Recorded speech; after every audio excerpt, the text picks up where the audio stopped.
Hi, first of all, congratulations. This Thank is you. really, really awesome. I'm Violeta from Multimedios Mexico.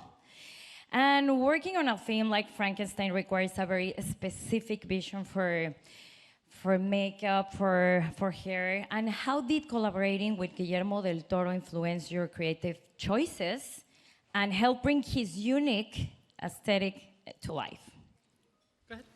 Well, I mean, we've all had the privilege of working with Guillermo on many, many projects. So if I can actually give Cleona the credit, she said recently in an interview that we did that everything we've done with him up until now led to this point. This movie could not have happened when it happened. Like, it just couldn't, it was all almost a dress rehearsal for this to happen.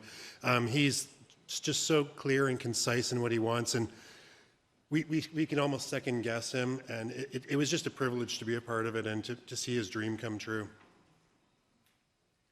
Next question in the room, number 280, please stand up. I feel like we're at In the Sotheby's. ring 280, please stand up. Hi there, I'm Ben Price from the Panther of Chapman University. You mentioned in your speech how you spent 400 hours with Jacob Elordi preparing him for this character. I'm curious what kind of relationship you develop with the people who are in these long-term processes, and like, do you guys talk about anything? You know, what's that element of the process? Well, just to be clear, it wasn't 400 hours a day. That was the whole movie, yeah. No, the makeup did take 10 hours from head to toe, because we had to make him to a living statue, basically. And Jacob and I, when I first met Jacob, I said, look, you're going to hate me at 2 a.m., and I'm going to hate you for hating me, but we've got a movie to do. We didn't hate. He's the nicest man on the planet, the most patient man on the planet. 10 hours a day, 56 times, and the man didn't complain even once. And now we're like good mates.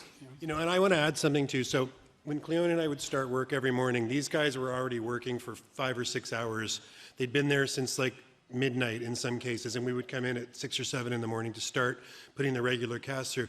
And I have to mention something that Mike doesn't often mention that you guys need to understand. So that was 10 hours in makeup, but you guys need to understand for 4 or 5 of those hours, Jacob stood like this and had the makeup applied. He was not sitting in a chair and relaxing. So again, hats off to him. Next question in the room, number 373, please stand up.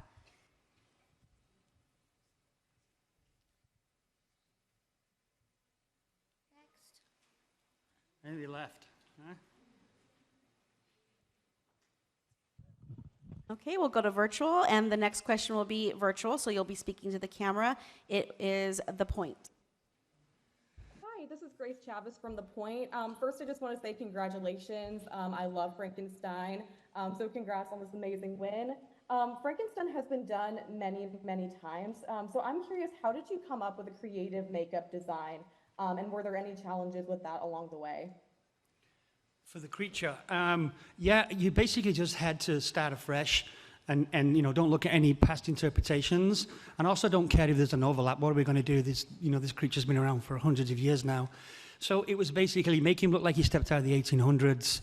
Victor Frankenstein was not making an old Volkswagen, he was making a Porsche. So your monster doesn't have to be ugly, it just has to be different, and that's what we tried to do. Plus it had to also not look like an accident victim. It had to look like this thing had been precisely made, and that's why we designed like geometric shapes, etc.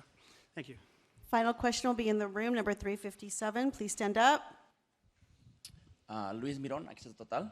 Kate was just in the room, and we talked about how many projects you guys done with Guillermo del Toro, and she mentioned that he makes you evolve and, you know, kind of like challenge in that way. What was that for you guys? Like, you know, that challenge?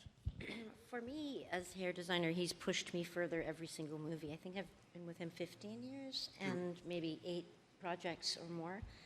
And he has pushed me further every show. And I think he knows more what I'm capable of than I do. What do you think, Jordan?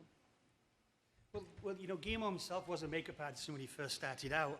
So he's kind of, you know, very knowledgeable about this stuff, which makes him dangerous. You can't pull the wool over his eyes because he's an incredible artist himself. But as Cleona said, we've been with him so many movies now. As Jordan related, we have a shorthand with him. And he's just the best. He makes you a better artist, and that's what he strives for. He wants the artist to be the forefront.